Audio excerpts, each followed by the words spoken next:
Hey guys, so for the privacy films, what we need to do is we need to make sure we cut out the proper template because of this being darker than clear.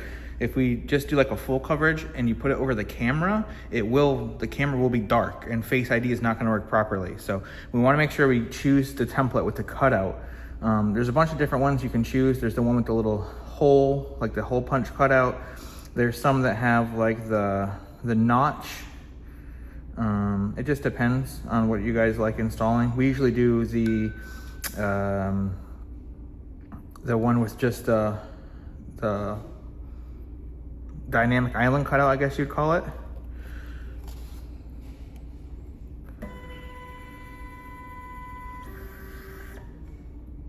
And then if you see, it says shell as well. So 14 Pro shell, and then we want to make sure it has that cutout for the camera to make sure that the Face ID and camera isn't affected from the privacy film.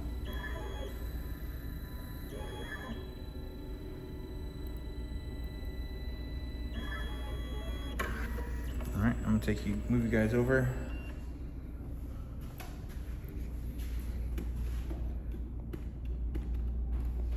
Okay. So I'm gonna peel off that hex core we just installed. Removal on these is easy as well, just peel them off. Okay, now when there is ones with a cutout in them, what I typically like to do is, like before, I always just pop mine off the side like this. Makes it a lot quicker than peeling the whole thing. Now obviously you gotta have a cutout up here. What I like to do is pop that out now. And pop that out now, that way it's not something you have to get out with tweezers or something after you install it, okay? I have this with the microfiber one more time, even though we just cleaned it when we installed that hex core.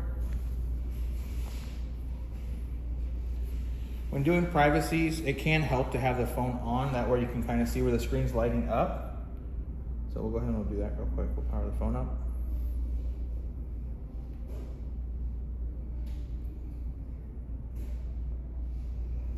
Fun fact about the privacy films too, because they are matte finish. If you have a customer who is like, has a screen that's really badly scratched and they're like, hey, my screen's super scratched, if you put a privacy one on, it will hide a lot of scratches. So a lot of customers like that benefit. All right, so we can see where the island is now. So now I kind of have a guide on where to set this film. So that looks about good to me. I try to get the dynamic island lined up first, and then I kind of like lift and lower and then adjust based on where it sits. So that looks pretty good. So I'll let it go right there. Squeegee the middle down. Go in with that razor. Not pushing hard, just light pressure, just enough to slide it under to lift it up. I'm gonna peel it back, listen for the pop. There it is. Bend it, push it forward. Come back, hold that back of the phone. Now with these island ones, I don't just willy-nilly slam it all the way forward. I kind of come to about here where the dynamic island starts, and then I stop with my squeegee. And then what I do is I squeegee from left to right, like this. Because if you put too much pressure forward, this little tiny thin area sometimes push out of the way. So I always get to the bottom of the island and then squeegee left or right. This is only on, you only need to do this on ones where you cut out islands or peepholes, stuff like that. Come back in with that blade underneath.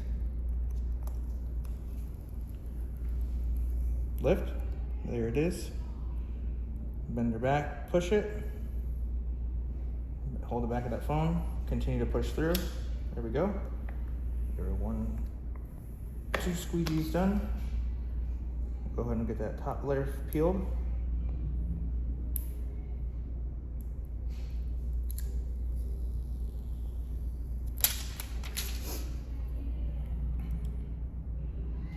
It's pretty much flawless. There's not many air bubbles at all on the edges. Maybe one down here and one at the top left. That's it really. This one went on real nice. They should all go on real nice, but this one, minimal adjustments needed.